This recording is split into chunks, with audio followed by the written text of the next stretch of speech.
रातें भी मदीने की, बातें भी मदीने की, रातें भी मदीने की, बातें भी मदीने की।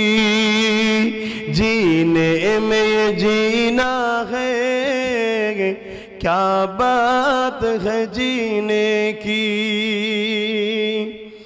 अरसा हुआ तैबा की जिस गलियों से गुजरे,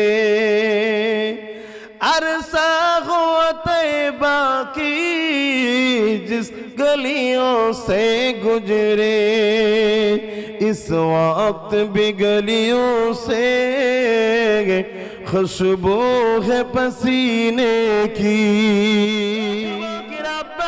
मायरा बोनेरा दादा पीरेर एक कथा बोलबो, सुनते चान हाथ तुले तुले बोलुन, सुनते चान मरहबा नारे तकबीर।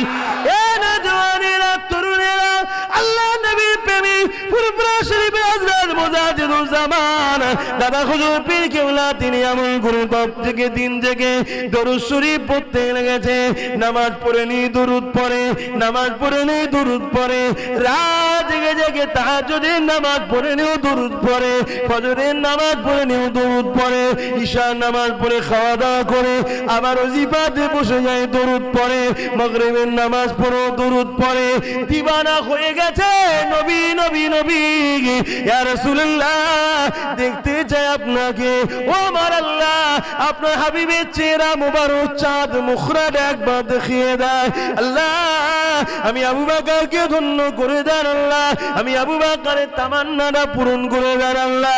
এইভাবে দরুদ পড়তে পড়তে পড়তে কয়েক সপ্তাহ কেটে গেছে, রাত্রে ঘুম হয়নি, দিনের বেলা নানান কাজ সংসার এবং নামাজ দিনের প্রচারের কাজ, এমন করেতে দিনের বেলা দৌড়ে স্পান্নে। এই কয়েক সপ্তাহ কেটে যাবার পরে আমার মুজাহিদুজ্জামানের শরীরটা একটু অসুস্থ হয়ে গেছে। একদিন তাহাজ্জুদের নামাজটা পড়ে নিয়ে দরুদ শরীফ পড়তে পড়তে হুজুর আমার এক জায়গায় হেলানটা দিয়েছে, যে হেলানটা দিয়েছে চোখটা এমনি বন্ধ হয়ে আসছে, চোখটা যে বন্ধ হয়ে যায়, ঘুম এসে গেছে, ঘুমিয়ে পড়েছে। যখনই ঘুমিয়ে পড়েছে সঙ্গে সঙ্গে খবের মধ্যে আল্লাহ নবী নূর নবীর দিদার নসিব হয়ে যায়। আমার আবু বকরকে বলেছিল, এ আবু বকর তুমি আমল করে আমাকে এত যখন ভালোবাসো, কেন বাবা তুমি আমার রোজা মুবারকে আসো না বাবা? হুজুর আপনি দোয়া করুন আল্লাহ যেন আমাকে যাবার তৌফিক দেয়। আল্লাহ নবী বলেছে আবু বকর নিয়ত করো না বাবা, আমি মুহাম্মদ দোয়া করি তুমি মক্কা শরীফে যাবে, আমার রওজা শরীফে আসবে। অনেক বড় কথা না দাদা হুজুর নিয়ত করলে সঙ্গী অনেক সাথীদের নিয়ে হজের সময় আসলো, আল্লাহ পাকের কাবায় রওনা দিলে, নবী পাকের রওজায় রওনা দিলে। মুম্বাই থেকে যেতে হতো, তখন মুম্বাই আমার মুজাহিদুজ্জামান গিয়ে দেখলো বাঙালি হাজিদের উপরে ও বাঙালিরা অনেক জুলুম অত্যাচার করে, তাদেরকে ভয় দেখিয়ে তাদের জিনিসপত্র লুট করতে লাগে। হুজুর আমার মনে ব্যথা নিয়ে চলে গেলেন, ওখান থেকে ঘুরে এসে বাংলার জমিনে এসে আমার আবু বকর আন্দোলন করে লড়াই করে ব্রিটিশ হুকুমতের কাছ থেকে ছিনিয়ে নিয়ে এই বাংলার হজ হাউসটা, হজের সেন্টারটা, এটা অন্য কেউ করে না, শোনো ইতিহাস, ওটা ফুরফুরে হযরত তোমার আমার মুজাহিদ দাদা হুজুর করেছে। এ নওজওয়ানেরা ও আমার আম্মা জানেরা, বাপেরা ভাইরা বোনেরা, যে কথা বলতেছিলাম আমার মুজাহিদুজ্জামান কাবা শরীফে চলে গেলে হজের কাজগুলো পালন করে নিয়ে আল্লাহ নবী রওজা মুবারকে চলে গেলেন। নবী আমার তার আগে খাদিম সাহেবকে জানিয়ে দিয়েছে, বাবা খাদিম সাহেব আমার সন্তান আসছে, আমার প্রেমিক আসছে, আমার বংশের ছেলে আসছে, আমার প্রেমিক আসছে, আবু বকর আসছে, তাকে বাবা আমি নবী পাক পারমিশন দিয়ে দিলাম আমার রওজা মুবারকের ভেতরে যেখানে আম্মা আয়েশা হুজুরের ঘর, যেটা সোনালী জালিদে হীরা, যেটা ওই ভেতরে আমি আমার আওলাদকে একদিন দিন এক রাত থাকার পারমিশন দিয়ে দিলাম। এ যুবক শেখেরা, ওই জায়গাতে সৌদি গভর্নমেন্টেরও টাকা পারমিশন না বাবা, সব জায়গায় পাওয়ার চলে রে বাবা, ওই জায়গায় পাওয়ার চলবে না, নাম নিশান আল্লাহ মিটিয়ে দেবে। আল্লাহ নমরুদ, সাদ্দাত, আবু জেহেলের মতো পাওয়ারকে শেষ করে দিয়েছে। এ যুবকেরা, আমার মুজাহিদুজ্জামান ওই জায়গায় রয়ে গেল। সুরামা যত রাত বাড়ে আশিকে দিবানা হয়ে চোখের পানি বাড়তে লাগে। গভীর রাত্রিরে হুজুর আমার এমন করে দরুদের ওজিফাতে বসে গেলে, এই দরুদ পড়তে পড়তে হঠাৎ করে দেখা যায় আল্লাহ নবী রওজা মুবারকের ভেতর দিয়ে নূরে হাত খানা পার করে দিয়ে বলেছিলেন, এ বাবা সন্তান আবু বকর, আসো বাবা হাতটা ধরো বাবা। ওই সময় মুজাহিদুজ্জামান নবী পাকের হাতে হাত দিয়ে মুসাফা করার সৌভাগ্য হয়েছিল। সেই আবু বকরের হাতে হাত দিয়েছে 5 হুজুর, সেই আবু বকরের হাতে হাত দিয়েছে খলিফা হুজুররা, সেই আবু বকরের হাতে হাত দিয়েছে আমার বাপ চাচারা, সেই আবু বকরের হাতে হাত দিয়েছে 5 দাদুরা, 5 দাদুর হাতে হাত দিয়েছে আমার বাপ চাচারা, বাপ দাদাদের হাতে হাত আপনারা দিচ্ছে। বাবারে নীতি একটা করো, নীতি দুটো করবে না, সব ভালো শয়তানের কাজ। একটা ভালো, এটা বলো আমার রাসূলের গোলামদের কাজ। কারণ নবী জানিয়ে দিল, একদিন একটা দাগ কাটলেন আল্লাহ নবী, ওই দাগটা কাটার পরে নবী পাক ডান দিকে কিছু দাগ, পিছনে বাঁ দিকে কিছু দাগ, ওই দাগের দু সাইডে আরো কিছু দাগ দিলে দিয়ে নবী আমার বলতে লাগলেন, এই সুজা দাগটা রয়েছে এটা হলো জান্নাতি দল, এই দলটার নাম কি আর রাসূলুল্লাহ। আল্লাহ নবী বলেছিল এই দলটার নাম হলো আহলুস সুন্নাত ওয়াল জামাত। এই ডাইবায় যত দল হবে 72টা ফেরকা বেরোবে, মোট 73টা হবে। একটা হবে সুজা দল জান্নাতি, ডাইবায় হবে 72টা দল। এই 72 দলে নামাজ থাকবে, এই 72 দলে আলেম থাকবে, এই 72 দলে পীর দাবিদার থাকবে, এই 72 দলে মুফতি থাকবে, এই 72 দলে শায়েখ থাকবে, এই 72 দলে বড় বড় হযরত থাকবে, এই 72 দলে বড় বড় পণ্ডিত থাকবে, এই 72 দলে নামাজ থাকবে, এই 72 দলে হজ থাকবে, এই 72 দলে দান থাকবে, এই 72 দলে দাড়ি টুপি সবই থাকবে। এরপরে এই 72 দলটা জাহান্নামে যাবে। ইয়া রাসূলুল্লাহ, এতগুলো থাকার পরও কেন জাহান্নামে যাবে? আল্লাহ নবী বললেন, শোনো বাবা, ওই যে একটা দল রয়েছে জান্নাত, ওই দলে তো নামাজ থাকবে, আলেম থাকবে, মুফতি থাকবে, মুর্শিদ থাকবে, পীর থাকবে, এই দলে তো থাকবে, ওই দলেও থাকবে, কিন্তু একটা দলে একটা জিনিস থাকবে, এটা 72 দলে থাকবে না। কি ইয়া রাসূলুল্লাহ? আল্লাহ নবী বলেছেন কলা, নবী জানিয়ে দিলেন ওই দলে আমার হাইয়া থাকবে, আদব থাকবে, আর এই দলগুলোতে আমি নবী আমার কোন তাজিম সম্মান আদব থাকবে না। এই জন্য সব থাকার পরও এরা জাহান্নামী। ওদের সব থেকে আর একটা জিনিসের জন্য ওরা হবে ইমানদার জান্নাতি।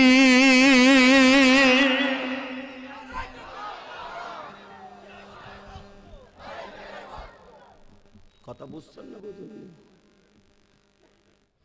কথা শুনছেন? তাই আপনাদের ঘরে আজকেও বলে যায় আমার নবী পাক অবশ্যই হায়াতুন নবী। আমার নবী পাকের রূহ মুবারককে যখন কবজ করা হয়ে যায়, আমার নবী পাকের জিসম মুবারক থেকে যখন রূহ মুবারককে কবজ করে নেওয়া হয়, ওই সময় রূহ মুবারক আল্লাহ পাকের আরশে আজিমের উপরে তুলে নিয়ে যাওয়া হয়। আল্লাহ পাকের আরশে আজিমের উপরে আমার নবী পাকের রূহ মুবারককে যখন রাখা হয়, ওই সময় আমার নবী পাকের রূহ মুবারক বলতে লাগে, ও রব্বি আল্লাহ, আপনি আমাকে রাখবেন কোথায়? কেননা এটা মুহাম্মদ রাসূলের রূহ, রাখবেন কোথায়?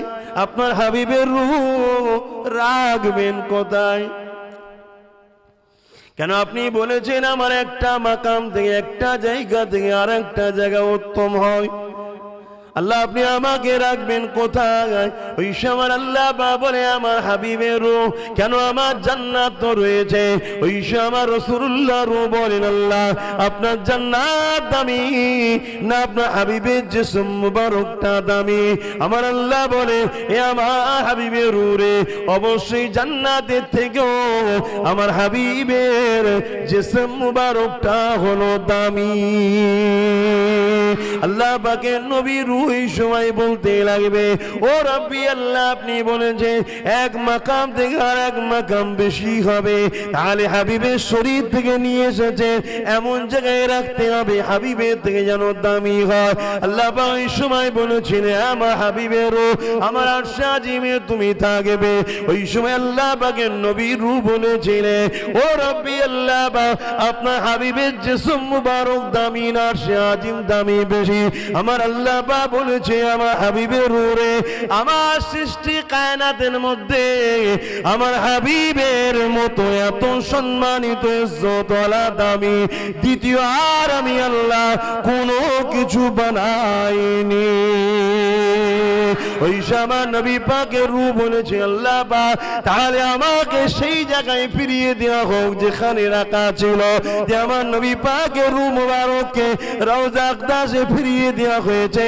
নবী আমার রওজা মুবারকে আজও তোমার আমার জন্য কাঁদতেছে। মুসলমানের ছেলে মেয়েরা তরুণেরা এ নবী পাকের প্রেমিকেরা আল্লাহ পাক আমার নবী পাককে কত সম্মানিত করেছে, আল্লাহ পাক আমার নবী পাককে কত ইজ্জতওয়ালা করেছে। এ যুবকেরা যেদিন আল্লাহ পাক দুনিয়াকে শেষ করে দেবে, আল্লাহ পাক যেদিন দুনিয়া আসমান থাকবে না, এই পাহাড় পর্বত থাকবে না, সব কিছুকে আল্লাহ পাক লয় করে দেবে। কুল্লু মান আলাইহা ফান, সব কিছু ফানা করে দেবে। এই করে দিবার পর কতদিন থাকবে আল্লাহু আলা আর নবী পাককে আল্লাহ জানিয়েছে নবী জানে এই কতদিন থাকবে আল্লাহ আল্লাহ রাসূল ভালো জানে। এবারে আল্লাহ যখন ময়দানে মাশর করবে বিচারের দিন করবে সুম্মা নুফিকা উখরা ফাইজাহুম কিয়ামুন ইয়ানজিরু এই সিংহায় ফু দেবে ইসরাফিল আলাইহিমুস সালাম। তার আগে আল্লাহ পাক তিনার হাবিবকে উঠাবার জন্য হযরত জিবরাইলকে পাঠাবে। ও হযরত জিবরাইল দুনিয়া জমিনে যায় আমার হাবিবকে যে উঠিয়ে নিয়ে আসে হযরত জিবরাইল সাল্লাম দুনিয়া জমিনে আসবে, কিন্তু এটা তো সেই দুনিয়া থাকবে না, এই ঘর থাকবে না, এই মাদ্রাসা মুক্ত বারাখানা গাছপালা নদী নালা পাহাড় পর্বত কিছুই থাকবে না। কেন আল্লাহ সব কিছুকে ফেটে দিয়েছে। তাই ইসরাফিল আলাইহিমুস সালাম দুনিয়া জমিনে এসে আমার নবী কোথায় আছে খুঁজে পাবে না, এই জন্য দুনিয়া জমিন থেকে জিজ্ঞাসা করতে লাগবে ও রব্বি আল্লাহ আপনার হাবিব কোথায়? আমি জিবরাইল খুঁজে পাচ্ছি না।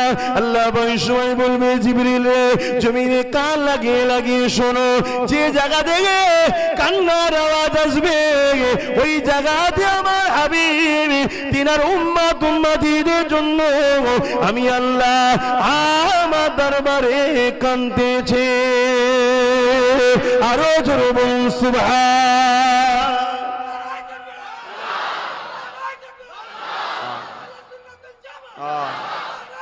আল্লাহ কি দরদি, কে আছে এত দরদি?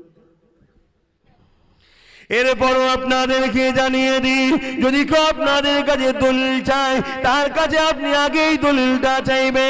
এ আল্লাহ পাকের বান্দারে তোমার কাছে আমি জানতে চাই আল্লাহ নবী যখন থুতু মুবারককে ফেলতে চাইতে সাহাবা হুজুর হাত বাড়িয়ে দিতে ইয়া রাসূলুল্লাহ হাবিবাল্লাহ আমার হাতে থুতুটা ফেলো, ইয়া রাসূলুল্লাহ হাবিবাল্লাহ আমার হাতে থুতু মুবারকটা দি।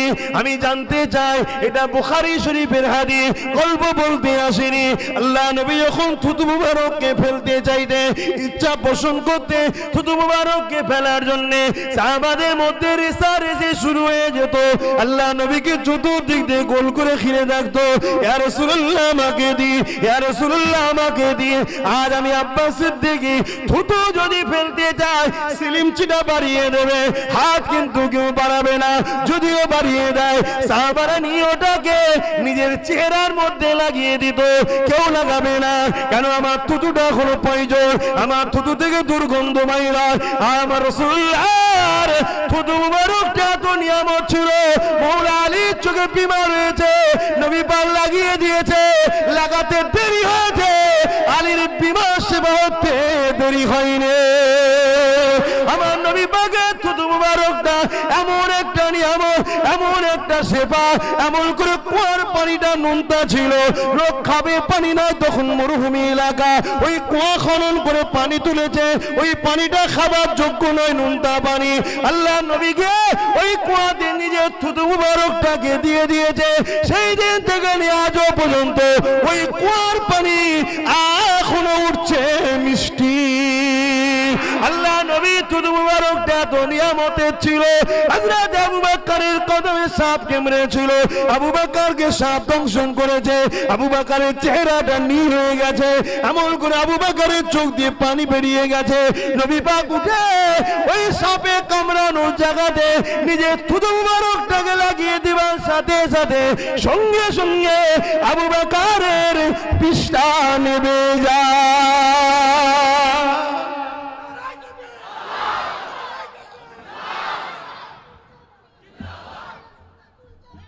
সেই নবীকে ভালোবাসেন, প্যার করেন, মহব্বত করেন আমার নবী পাককে। কেন মহব্বত করবেন শুনে রেখে দাও, সারা জীবনটা যিনি তোমার আমার জন্য কেঁদেছে, এ যুবকেরা আজও কাঁদছে, কিয়ামতের দিনও কাঁদবে। আল্লাহ নবী একদিন কাবা শরীফ তওয়াফ করতেছিলেন, কাবা তওয়াফ করতে করতে নবী আমার কাবার সামনে সিজদায় পড়ে গেলে, সিজদায় পড়ে গিয়ে চোখে পানি ফেলে কাঁদতে লাগলে। এ নওজওয়ানেরা, আল্লাহ পাক সময় জিবরাইলকে পাঠিয়ে দিলেন, ও জিবরাইল দুনিয়ার জমিনে যান, আমার হাবিব কেন কাঁদে জিজ্ঞাসা করে আসে। হযরত জিবরাইল সাল্লাম দুনিয়ার জমিনে চলে আসলে, আল্লাহ নবীকে সালাম দিয়ে জানতে চাইলে, ইয়া রাসূলুল্লাহ, হাবিবাল্লাহ, হুজুর আপনি কেন কাঁদেন? আল্লাহ পাক জিজ্ঞাসা করেছে। আল্লাহ নবী বলেছিলেন, জিবরাইল আমি কেন কাঁদি আল্লাহ পাক জানে, তোমার মাধ্যমে যখন সিলসিলাটা জারি করেছে, তোমার মাধ্যমে যখন খবরটা পৌঁছাতে দিয়েছে, এ জিবরিল শুনে রেখে দাও, আমি নবী যখনই কেঁদেছি আমার গুনাহগার উম্মত উম্মতির জন্য কেঁদেছি। এ জিবরিল কাবা তওয়াফ করতে করতে আদ জাতির কথা মনে পড়ে যায়, কাবা শরীফ তওয়াফ করতে করতে সামুদ জাতির কথা মনে পড়ে যায়। সেই সকল সময়ের মানুষেরা তাদের নবীর কথা মানে না বলে, তাদের নবীকে মুহাব্বত ভালোবাসা ইজ্জত দেয়নি বলে আল্লাহ তাদের উপরে আযাব দিয়ে গজব দিয়ে ধ্বংস করে দিয়েছে। এ হযরত জিবরাইল আমার উম্মত উম্মতিদের মধ্যে থেকে একদল উম্মত উম্মতি হবে যারা আমি নবী আমার কথা ঠিকভাবে মানবে না, আমি নবী আমার কথা অনুযায়ী চলবে না, আল্লাহ পাক তাদের উপরে যদি আযাব দিয়ে গজব দিয়ে ধ্বংস করে দেয়, আমি নবী তাহলে বড় দুঃখ পাবো। কাদের কাছে যাব? তাদের কাছে দিনের কলেমা নিয়ে। ওই সময় হযরত জিবরাইল সাল্লামকে এই কথা যখন আল্লাহ পাক শোনায়, আমার রাসূল যখন শোনায়, আল্লাহ পাক সময় জানিয়ে দেয়, ও হযরত জিবরাইল, এ আমার হাবিব শুনে রেখে দেন, আমি আল্লাহ আপনাকে কথা দিলাম, এই দুনিয়ার জমিনে যতদিন পর্যন্ত একজন মানুষ দিল থেকে আমি আল্লাহ আমাকে মুহাব্বত করবে মানবে, আপনাকে মুহাব্বত করবে মানবে, আমি আল্লাহ তার খাতিরে দুনিয়াকে ততদিন পর্যন্ত ধ্বংস করব না। আল্লাহ নবী যখন এই দুনিয়া জমিনে আসলেন, নাই সত্যের কথা নবী যখন বলেছিলেন, আল্লাহ নবীর পক্ষে যখন সাহাবারা আসতে লাগলো, সে হযরত আবু বকর হোক, হযরত উমর হোক, হযরত উসমান গনি হোক, হযরত মওলা আলী হোক, বা হযরত বেলাল হোক, হযরত খাব্বাব হোক, যখনই তারা নাই সত্যের পক্ষে আসতে লাগলেন, তাদেরকে জালিম শাসকদের অত্যাচারের শিকার হতে হয়েছে। এই যুবকেরা, তরুণীরা, বাপেরা, তারা তথাপিও আল্লাহর প্রেমে নিজেদের জানকে খুশি মনে দিয়ে দিয়েছে, কিন্তু শাসকের রক্তচক্ষু বা জালিমের জুলুমের ভয়ে তারা কিন্তু নিজেদের ঈমানকে কখনো বিক্রি করে দেয়নি। কিন্তু আজ আমার কম, বড় দুঃখের সাথে বলতে হয়, আমার কমের ভাইরা, মায়েরা, বোনেরা, বেটিরা সামান্য সামান্য এক মুঠো ভাতের জন্য ইমান বিক্রি করে দিচ্ছে। কথাটা বলা ভুল হচ্ছে নাকি বলুন? এক মুঠো ভাতের জন্য।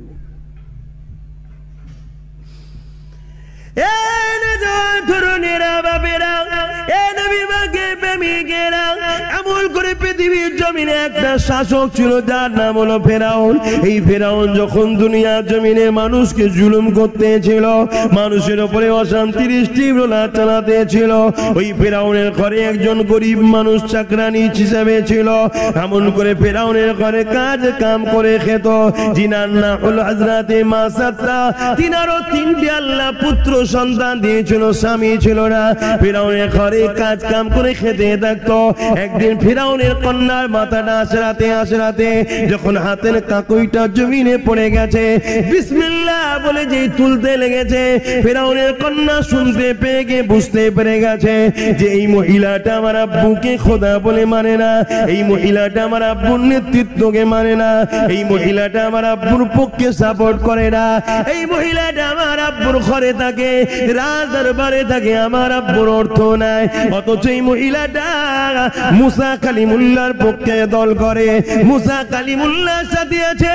মুসা কালিমুল্লাহ একত্ববাদীর যে দাওয়াতটা দিয়েছে, নাই সত্যি যে মেসেজ ইসলামের দিয়েছে, ওই পক্ষে থাকতে লেগেছে। এই জন্য ফিরাউনের কন্যা ফিরাউনকে যে জানিয়ে দিতে লেগেছে, এই জাহাবানা বাদশা আব্বাজান, আপনার দরবারে যে থাকে সে কিন্তু আপনাকে খোদা বলে প্রভু বলে মানে না, সে মুসা নবীর কথা মেনে নিয়েছে। এই কথা যে ফিরাউন জালিম শুনেছে, সঙ্গে সঙ্গে হযরতে মাসাত্তাকে ডেকেছে, এ মাসাত্তা, শুনলাম কি তুমি নাকি আমাকে মানো না, মুসা কালিমুল্লাহর কথা মেনে নিয়েছো। আম্মা জান মাসাত্তা চিন্তা করতে লেগেছে, আমি যদি ফিরাউনের সামনে সত্য কথা বলি, এ জালিম এত নিষ্ঠুর আমাকে জানো মেরে দিতে পারে, আর যদি আমি ফিরাউনের কাছে জান বাঁচাবার ভয়ে মিথ্যা কথা যদি বলি, আমার স্রষ্টা আল্লাহ পাক কিন্তু খুশি হয়ে যাবে। আমি কোন কথাটা বলবো এই চিন্তা করে মাসাত্তা জবান দিয়ে বলতে লাগলে, লা ইলাহা ইল্লাল্লাহ মুসা কালিমাতুল্লাহ। এ ফিরাউন শুনে দাও, তুমি যা শুনেছো সত্য শুনেছো, আমি সেই আল্লাহকে মেনে নিয়েছি যিনি মুসাকে পাঠিয়েছে তোমাকে আমাকে সবাইকে সত্য রাস্তা দেখাতে। আমি তিনাকে মেনে নিয়েছি, শুধু মেনে নিয়ে আজ যখন তুমি জানতে পেরে গেছো আমি মাসাত্তা তোমাকেও দাওয়াত দিই, তুমিও সেই একত্ববাদ আল্লাহর দিকে ফিরে আসো, যিনি তোমাকে রাজত্ব দিয়েছে, ক্ষমতা দিয়েছে, সিংহাসনে বসিয়েছে, লাহু মুলকুস সামাওয়াতি ওয়াল আরদ, জমিন আসমানের একমাত্র রাজত্ব ক্ষমতা কার? জোরে বলুন, আরো জোরে বলুন। সেই আল্লাহ আপনাকে ক্ষমতা দিয়েছে, এই ক্ষমতায় বসে মানুষের উপরে জুলুম করবেন না, মানুষকে লুটবেন না, মানুষের উপরে অত্যাচার করবেন না, মানুষকে এমন করে জুলুম অত্যাচার করে তাদেরকে জিন্দানে ভরবেন না, তাদেরকে শুলি চড়াবেন না। আপনি সেই ইনসাফ প্রতিষ্ঠিত করুন, মানুষের হকটা দিন, গরিবকে ভালোবাসো এবং সেই একত্ববাদ আল্লাহকে মেনে না।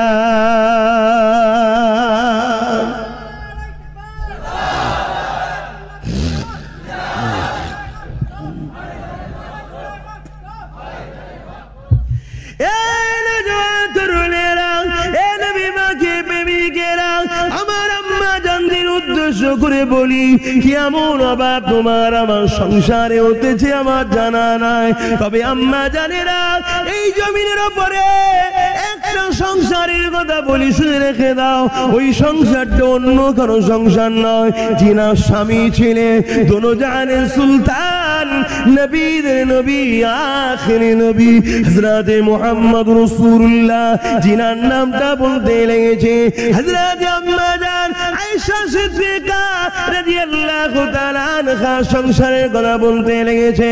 আল্লাহ নবী একদিন এমন করে আম্মা জান আমার রাসূলকে ডাক দিলে, ইয়া রাসূলুল্লাহ হাবিবাল্লাহ, হুজুর আপনি আমার ঘরে একটু আসো। আল্লাহ নবী ঘরের মধ্যে প্রবেশ করতে আম্মা জান বলতে লেগেছে, ইয়া রাসূলুল্লাহ হাবিবাল্লাহ, আমার পুরনো কাপড়টা ছিঁড়ে গেছে, সবই আপনারা জানেন, স্মরণ করিয়ে দিই। আমার আম্মা জানেরা, পৃথিবীতে এমন কোন মা কি আজকে দিনে আছে যিনার পরনার কাপড়টা ছিঁড়ে গেছে, স্বামীকে যখন বলতে লেগেছে, স্বামী তার উত্তরে দিন দুনিয়ার বাদশা কি বলতে লেগেছে, আমার প্রাণের স্ত্রী, তুমি যদি দুনিয়া চাও তাহলে বলো, আমি আল্লাহর কাছে দোয়া করি তোর পাহাড়কে আল্লাহ সোনা বানিয়ে দেবে। ওই পাহাড়কে নিয়ে ভেঙে ভেঙে তুমি এমন করে তোমার দুনিয়াদারটা চালাবে, সংসার চালাবে, দুনিয়াদারি আনন্দ করে চালাবে, আরাম এসে চালাবে। আম্মা জান কথা শুনে কাঁদতে লাগলে আল্লাহ নবী আরো বলে, আমার প্রাণের স্ত্রী, যদি আপনি আখিরাত চান তাহলে তালি দিয়ে পড়ুন। যেই আমার রাসূলের কথা বলেছিলেন, আম্মা জান তখন বলতে লাগলে, ইয়া রাসূলুল্লাহ হাবিবাল্লাহ, আমি তালি দিয়েই তো পড়ছি হুজুর, আপনার কাছে নতুন কাপড়ের অবজেকশন দিচ্ছি না হুজুর। এই যে কাপড়টা সেলাই করব, এই সেলাই করার মতো ঘরে আমার কোনো বাতি জ্বালাবার মশলা নাই। ভেবে দেখুন, দোনোজাহানের সুলতানের কথা বলছি, দোনোজাহানের সুলতানের স্ত্রীর কথা বলছি, দোনোজাহানের সুলতানের সংসারের কথা বলছি। আজ আব্বাস সিদ্দিকীর সংসার দেখো, আল্লাহ নবীর দয়াতে অনেক দিয়েছে, তোমাদেরকেও দিয়েছে। এরপরও যদি কাউকে আল্লাহ একটু পরীক্ষা নেয়, এতটা ধৈর্য ভেঙে যেও না, ভুল রাস্তায় চলে যেও না, ভিক্ষায় চলে যেও না, ধর্মটাকে বিক্রি করে দিয়ে চলে যাও না। যারা দিনের দুশমন তাদের কাছে হাত পেত না, যারা কোরআনের দুশমন তাদের কাছে হাত পেত না, যারা মসজিদের দুশমন তাদের দলভুক্ত হয়ে যাও না। এ যুবকেরা, তরুণীরা, বাপেরা, ওই সময় আম্মা জান বলতে লাগলে, ইয়া রাসূলুল্লাহ হাবিবাল্লাহ, তালি দিয়ে তো পড়তে চাইছি, কিন্তু তালিটা দেবো, সেলাইটা করব, বাতি জ্বালাবার মতো ঘরে মশলা নাই। আল্লাহ আপনাকে নূর আলা নবী করেছে, আপনাকে এই জন্য ডেকেছি, আপনার চেহারার জ্যোতিতে আমার ঘর আলো হয়ে গেছে। ইয়া রাসূলুল্লাহ, আপনার নূরের চেহারার আলোতে আমি আয়েশা কাপড়টা সেলাই করে নেব। আরো জোরে বলুন সুবহান।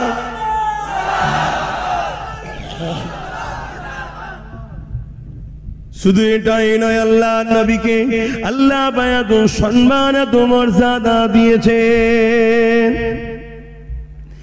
এ নওজোয়ান তরুণেরা, এ নবী পাকের প্রেমিকেরা, আল্লাহ নবীকে যে ভালোবেসেছে, নবী পাকের যে গোলামি করেছে, নবী পাকের নেতৃত্ব যিনি মেনে নিয়েছে, আল্লাহ তার কিসমতকে খুলে দিয়েছে, ওই গোলামের নসিবকে রাসূল পাল্টে দিয়েছে। আসুন আমার আল্লাহ নবীকে কতটা ক্ষমতা দিয়েছে, এই বিষয়ে একটা কথা শুনি।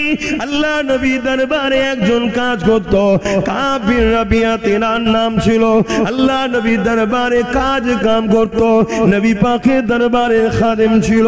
আল্লাহ নবী নূর নবী দয়া নবী দরবারে কাজই করে যাচ্ছে। একদিন আল্লাহ নবী বলেছিলেন, কাব বিন রাবিয়া রে, তুমি আমার দরবারে খিদমত করো, আমার দরবারে কাজ কাম করো, আমি রাসূলুল্লাহর কাছে কোনোদিন কিছু চাও না।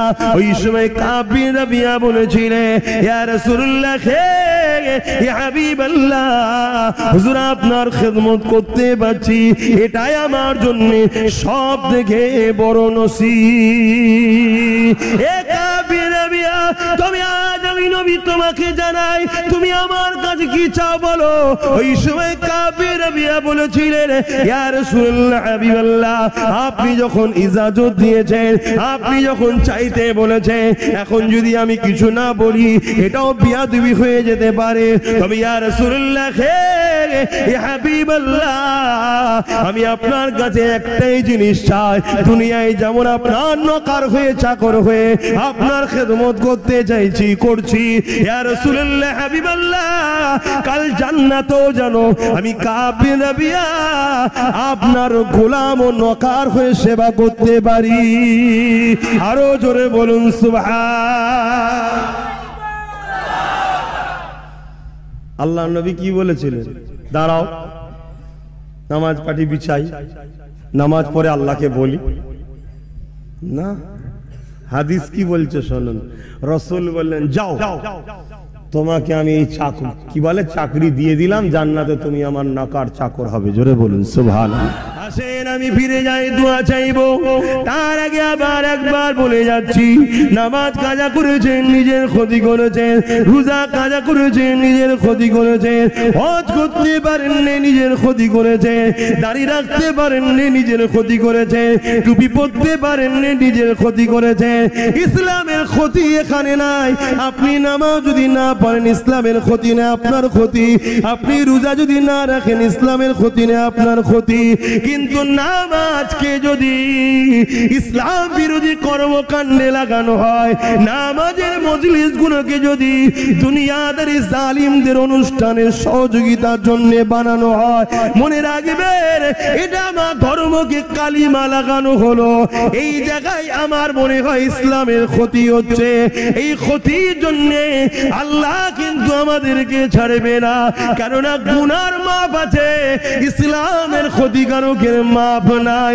এই যুবকেরা, আপনার বাপ আপনাকে বললো এক বালতি পানি কল থেকে নিয়ে আয়, এলাকায় হয়তো কল নাই বুঝাবার জন্য বলছি, 1 কিলোমিটার দূর থেকে হয়তো আনতে হয়, আপনি পানিটা আনলেন না, বাপ কষ্ট করে নিয়ে আসলো। বাপ হয়তো এতটুকুই বলবে, এই লক্ষণ তোর ভালো নয়, খাটাখাটি করতে হয় বাবা, বয়স আমার হয়েছে, কেন বদমাইশি করিস, কাজ শুনিস না কেন, এতটুকু বলে কিন্তু ক্ষান্ত হয়ে যাবে। কিন্তু বাপ মেহনত করে নিয়ে আসলো 1 বালতি পানি, আর এই পানিটা আনার পর আপনি ইচ্ছা করে তাতে কিছু হারাম নোংরা ফেলে দিলেন, এখানে কিন্তু আর মার ফাঁক যাবে না।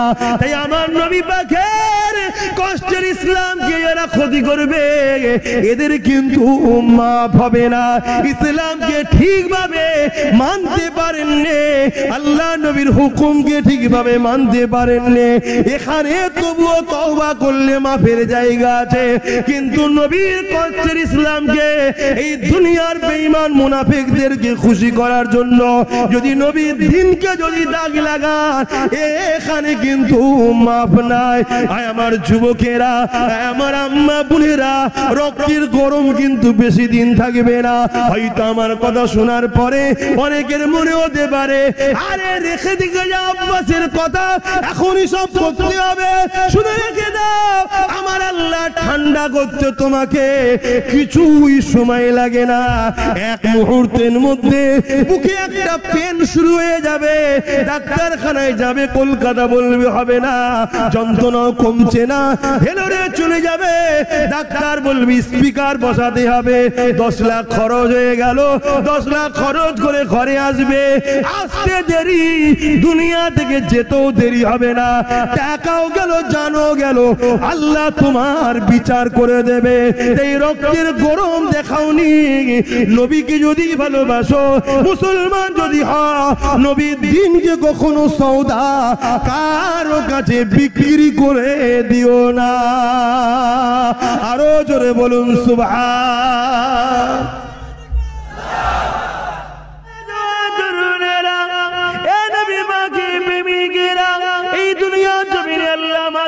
পাঠিয়েছে সামান্য একটা জিন্দেগি দিয়ে, সামনে একটা মাস আসছে, ওই মাসটা হলো জিলহজ মাস, আর বেশি লম্বা চওড়া ভূমিকা দিতে পারছি না, আপনাদের মন মানসিকতা চন্দন করতে লেগেছে।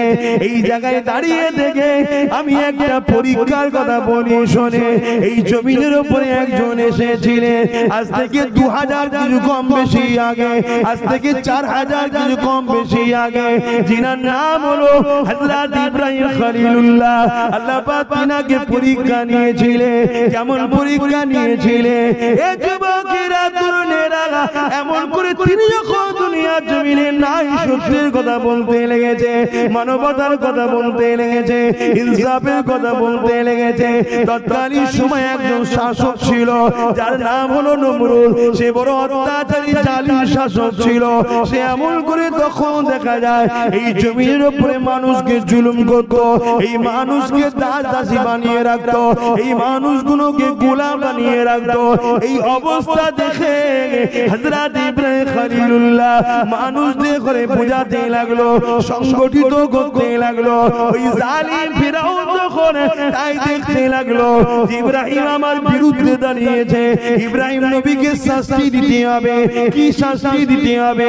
বিশাল আগুন তৈরি করে ওই আগুনের মধ্যে ইব্রাহিম নবীকে ফেলে দিবার প্ল্যান তৈরি করলো। কিন্তু এত কঠিন আগুন হয়ে গেছে, ওই আগুনের কাছে যাবার মতো কারো উপায় ছিল না। তাই এমন করে কপিকল করে দূর থেকে ফেলে দেবে। ঠিক এমনই সময় হযরত জিবরাইল আলাইহিস সালাম এসে গেছে। ও ভাই হযরত ইব্রাহিম, এখনই আপনাকে আগুনে ফেলে দেবে। আপনি যদি বলেন আমি কপিকলটা ধরে ফেলবো, মানুষগুলোকে এখান থেকে ডানা ঝাপটা দিয়ে সরিয়ে দেব। ইব্রাহিম নবী কি বলেছিলেন? ও ভাই ইব্রাহিম, হযরত জিবরাইল আপনি এই সময় আমাকে ডিস্টার্ব করবেন না, কারণ আল্লাহ আমাকে কঠিন পরীক্ষা নিতে লেগেছে। হে ভাই জিবরিল, আমি সেই আল্লাহকে মানি যিনি কানা নয়, অন্ধ নয়, তিনি সব দেখতে পাচ্ছে। ইব্রাহিমকে আগুনে নমরুদ ফেলতে লেগেছে। আমার আল্লাহ যদি তিনি নিজ ইচ্ছে আমাকে বাঁচায়, আমি বাঁচতে রাজি। আর আল্লাহ যদি নমরুদের আগুনে ফেলে আমাকে খুশি হয়, আমি ইব্রাহিম আল্লাহর খুশির জন্য একবার নয় 1000 বার পুড়তে রাজি আছি। আরো জোরে বলুন সুবহান। নারী দিবে, নারী দিবে। কুরআন ও সুন্নাহ, কুরআন ও সুন্নাহ নারী দিবে।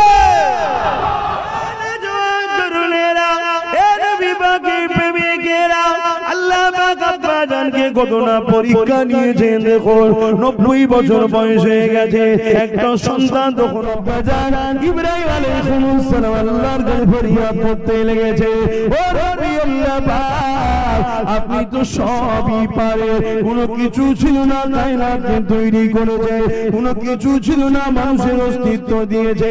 আল্লাহ আপনি শাইউন কদির, সর্বশক্তিমান আল্লাহ পাক। আমি ইব্রাহিমকে একটা সন্তান দেন আল্লাহ। আমার বয়সটা 90 হয়ে গেছে, আমার স্ত্রী রয়েছে, আল্লাহ পাক বয়স হয়েছে তো কি হয়েছে, আপনি যদি চান অবশ্যই একটা সন্তান আপনি দিতে পারেন, কারণ আপনি শাইউন কদির, সর্বশক্তিমান। এই যুবকেরা, তরুণেরা, আপনাদের ইব্রাহিম নবীর দোয়াকে আল্লাহ পাক কবুল করে নিলেন। 90 বছর হয়ে যাবার পর আল্লাহ পাক আপনাকে একটা সন্তান দিলে, কিন্তু পরীক্ষা কেমন হতে লেগেছে দেখো। সন্তানটা পাওয়ার পর আল্লাহ পাক ইব্রাহিম নবীকে হুকুম করে দিল, ইব্রাহিম তুমি তোমার বাচ্চাকে আর তোমার স্ত্রীকে ওই মরুভূমি যেখানে আজকে কাবা শরীফ আছে, ওই জায়গাতে তুমি তোমার বাচ্চা ও তোমার সন্তানকে রেখে আসো।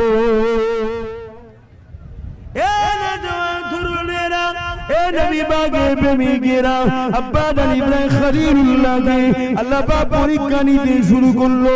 কারণ ইব্রাহিম নবী বলেছেন, আমি আপনাকে ভালোবাসি, আমি আপনাকে প্যার করি। মহব্বত যখন কোন ভালো যখন বাসো, পরীক্ষা তো দিতেই হবে। এ নওজওয়ানেরা, আমরা যখন বাজারে যাই, কোন জিনিস যখন কিনি আপন করার জন্য, নিজের জন্য, তখন সেটাকে একটু বাজিয়ে দেখি, চেক করে নি। ধরুন একটা মাটির কলসি কিনবেন, তাতে পানি রাখবেন, ওটাকে একটু বাজিয়ে দেখে নেওয়া হয়, ওটাকে একটু চেক করে দেখে নেওয়া হয়। আমার আল্লাহ তার প্রিয় বান্দা বান্দীকে একটু বাজিয়ে নাই, চেক করে নাই। ইব্রাহিম নবীকে আল্লাহ বাজাচ্ছে, পরীক্ষা নিচ্ছে।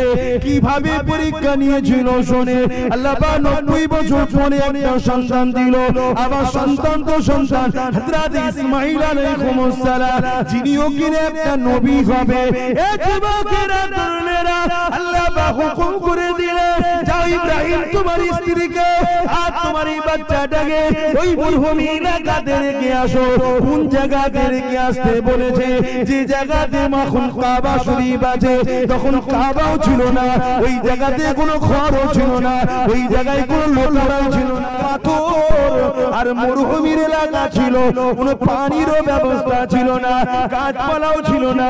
কিছু কিছু জায়গায় কাঁটা যুক্ত কিছু গাছ ছিল।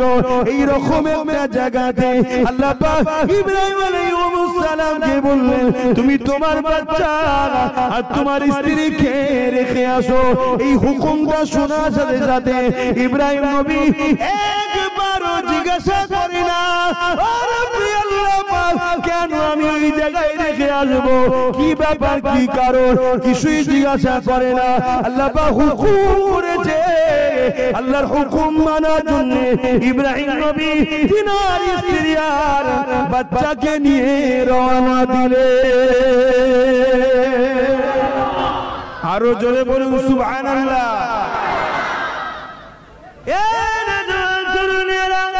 আল্লাহ বাদুর পা দিয়েছে, কেন দিয়েছে? পা দিয়ে তুমি আমি যাতে মসজিদে যেতে পারি, এই পা দিয়ে তুমি আমি যাতে হালাল কামের জন্য ঘুরতে পারি, এই পা দিয়ে তুমি আমি যাতে পাড়া প্রতিবেশী গরিব দুঃখীদেরকে দেখতে যেতে পারি, এই পা দিয়ে যাতে আমি তুমি অসহায় মানুষ বিমারি মানুষকে দেখতে যেতে পারি, এই পা দিয়ে তুমি আমি যাতে কোরআনের মাহফিলে যেতে পারি, এই পা দিয়ে তুমি আমি যাতে আল্লাহর ঘর মসজিদে গিয়ে দাঁড়িয়ে দাঁড়িয়ে দাঁড়িয়ে দাঁড়িয়ে আল্লাহ পাকের নামাজে দাঁড়াতে পারি।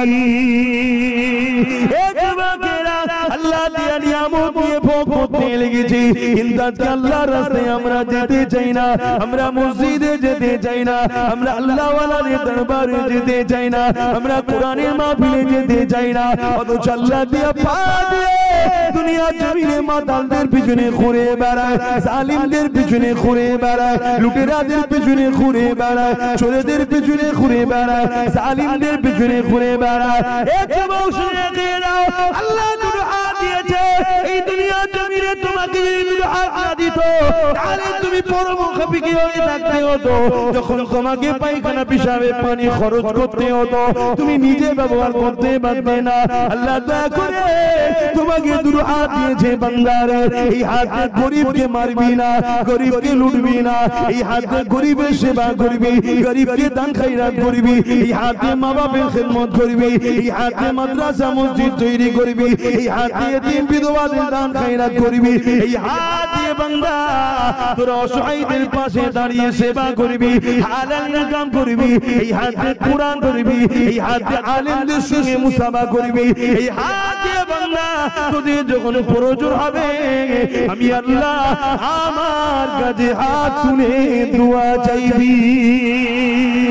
আজ বড় দুঃখের বিষয়, আমরা মুসলমান দাবি করি, এমনও অনেক যুবক আছে, এমনও অনেক বাপ মা রয়েছে, এই হাত দিয়ে আজকে ইসলামের দুশ্মন যারা, কোরআনের দুশ্মন যারা, মাদ্রাসার দুশ্মন যারা, মসজিদের দুশ্মন যারা, আজানে মামলা করে যারা, গরিবদেরকে লোটে যারা, মুসলমানদের সংসদ লোটে যারা, তাদের ঝান্ডা ধরে ধরে আমার কম ঘুরে বেড়াতে লেগেছে। মনে রেখে দিও, এই সামান্য ঝড় থেকে এত পেরেশান হচ্ছ, আমার আল্লাহ সাইয়্যিদুল কাদির তিনি কিছুদিন আগে ভূমিকম্প দিয়েছিল তুরস্ক, হাজার হাজার ঘর বাড়ি ভেঙে চুরমার করে দিল, এমন করে হাজারো মানুষ মারা গেল ওই বিল্ডিং এ চাপা পড়ে। কিন্তু আমার আল্লাহ এত ক্ষমতাশালী, ওইখানে একটা নবজাত শিশুর জন্ম হয়েছিল, তার মাও মারা গেছে, বাপও মারা গেছে, আড়াই দিন পরে ওই বাচ্চাটাকে আল্লাহ তখনও জিন্দা রেখেছিল। আরো জোরে বলুন সুবহান।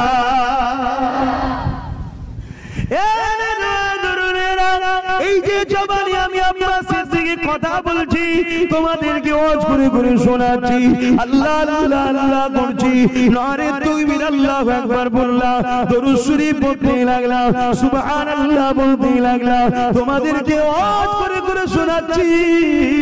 এই জবানে কথাটা কে দিয়েছে? জোরে জোরে বলো, জোরে জোরে বলো। ওই যে আল্লাহ বলছো তোমরাও, তোমাদের জবানে কথা কে দিয়েছে? আল্লাহ কেন জবানে কথা দিয়েছে? দুনিয়া জমিনে তোরা গালিগালাজ করবি এই জন্য দিয়েছে না, দুনিয়া জমিনে তোদেরকে আমি জবানে কথা দিয়েছি, তোরা এই জবানে কোরআন পড়বি, এই জবানে আমি আল্লাহ আমাকে ডাকবি, এই জবানে মা বাপকে ডাকবি, এই জবানে স্ত্রীকে ডাকবি, এই জবানে তোরা নারীর পক্ষে কথা বলবি, এই জবানে তোরা ইনসাফ ইনসানিয়াতের পক্ষে কথা বলবি, এই জবানে তোরা গরিবদের পক্ষে কথা বলবি, এই জবানে তোরা মানবতার পক্ষে কথা বলবি, এই জবানে তোরা সত্য কথা বলবি। এই জন্য তো আল্লাহ জবান দিয়েছে, জবানে কণ্ঠে কথা দিয়েছে। কিন্তু দুঃখের বিষয় আজ আমার ঘরে ছেলেরা কি করতে লেগেছে? এই জবান দিয়ে মিথ্যা সাক্ষী দিতে লেগেছে, মানুষের বিরুদ্ধে মিথ্যা কথা বলতে লেগেছে, মানুষকে ধোঁকা দিতে লেগেছে, মিথ্যা প্রতিশ্রুতি করতে লেগেছে। আল্লাহ ছাড় দিয়েছে, ছেড়ে কিন্তু দেয়নি। আল্লাহ পাক প্রত্যেকটা মানুষকে যৌবন দিয়েছে, এই যৌবনের তাকতটা কেন দিয়েছে? তুমি যাতে করে এই সময় দুনিয়া জমিনে কোন অন্যায় অত্যাচার দেখলে তাদের মোকাবেলা করে নাই সত্যকে জিন্দা করতে পারবে। আমি গল্প তোমাদেরকে শোনাইনি, আমি আল্লাহর কথা শোনাতে লেগেছি। কোরআন হলো কালামুল্লাহ, আল্লাহ পাকের কথা। ওই কোরআনের মধ্যে রয়েছে কুনতুম খায়রা উম্মাতিন উখরিজাত লিন-নাসি তা'মুরুনা বিল মারুফ ওয়া তানহাউনা আনিল মুনকার। হে বিশ্বের মানুষ, আমি আল্লাহ তোমাদেরকে শ্রেষ্ঠ উম্মত করেছি, তোমরা ন্যায়ের পক্ষে থাকবে, ন্যায় কাজ করবে, ন্যায়কে সাথ দেবে, অন্যায় করবে না, অন্যায়ের পক্ষে থাকবে না, অন্যায়কে সাপোর্ট করবে না। ক্ষমতা থাকবে হাতে অন্যায়কে রোখো, অন্যায়কে মিটিয়ে দাও, তাহলে ন্যায়ের পক্ষে থাকা, ন্যায় কাজ করা, অন্যায়কে মিটিয়ে দেওয়া। এই জন্যই তো আল্লাহ আমাদেরকে বানিয়েছে।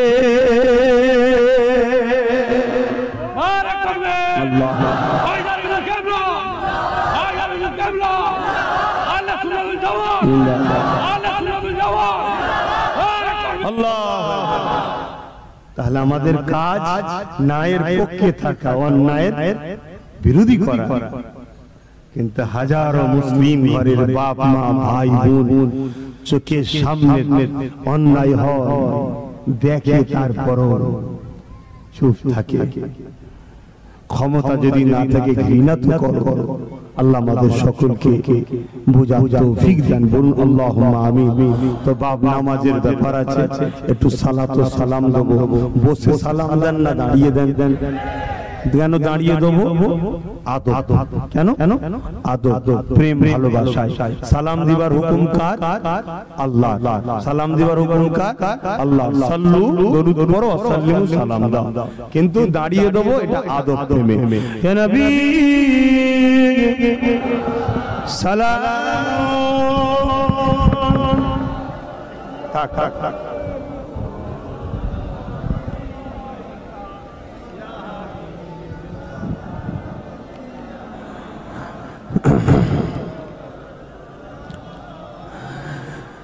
طلع البدر علينا من شنيعة الوداع وجب الشكر علينا ما لله أهداي يا نبي سلام يا رسول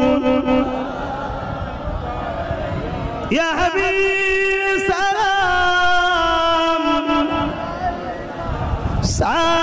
سلامات الله